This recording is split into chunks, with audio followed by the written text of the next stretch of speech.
La tour Eiffel à New York. La tour Eiffel à New York. Ce soir-là, la tour Eiffel n'a pas sommeil. La belle pense à ses vacances. Ira-t-elle skier à la montagne ou nager au bord de la mer?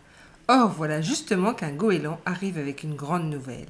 La statue de la Liberté l'invite. Ravie, la tour baisse son long cou vers les chats de gouttière, surpris. Au revoir les amis, je quitte Paris.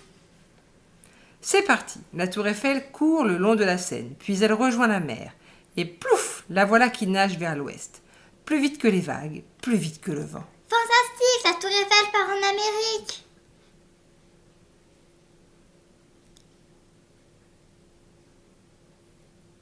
Accompagnée par des dauphins, la grande nageuse arrive dans le port de New York.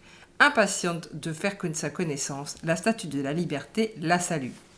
Hello cousine, j'adore ta couronne, on dirait un soleil. La tour Eiffel s'empresse de sortir de l'eau et lui fait la bise.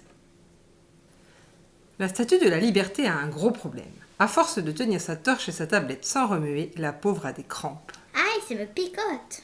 La tour Eiffel, qui a si souvent des fourmis dans les jambes, lui conseille. C'est comme moi, bouge, gigote. La statue de la Liberté dépose aussitôt sa tablette et sa torche à l'entrée du port. Ça lui fait du bien d'avoir les mains libres. Puis fière de pouvoir jouer les guides touristiques, elle se trémousse. Go, visitons ma ville.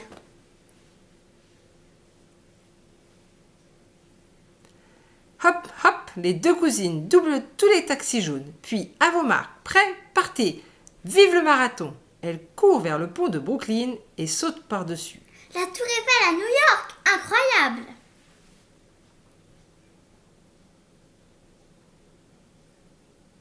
Les sportives filent ensuite assister à un match de basket. L'équipe de la NBA va-t-elle gagner? Bing! La tour Eiffel donne des coups de tête dans le ballon. Elle marque un panier, puis 2, puis 10. Bravo, c'est toi la plus forte. Après cette victoire, les cousines vont faire du shopping au pied des buildings. Face aux immeubles qui touchent les nuages, les géantes se sentent bien petites. Il nous faudra des talons hauts. Vous auriez l'air de top modèle. Leur belle balade continue, direction Broadway, l'avenue où les cinémas et les théâtres clignotent jour et nuit. Devant les touristes qui les photographient, les cousines dansent comme dans les comédies musicales. Chantons sous la pluie, do, ré, mi. Les claquettes, c'est extra, la, si, sol, do, fa. Essoufflées, les deux vedettes font un dernier tour par Central Park. Pendant qu'elles se reposent dans leur grand jardin, les enfants s'en servent de toboggans géants. Glissons sur leur dos, c'est si rigolo.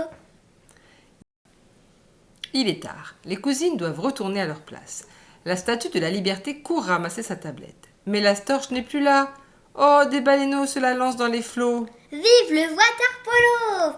Qui va gagner la partie? Les baleineaux bleus ou les baleineaux gris? Fini de jouer. La tour Eiffel ordonne aux baleineaux de redonner la torche.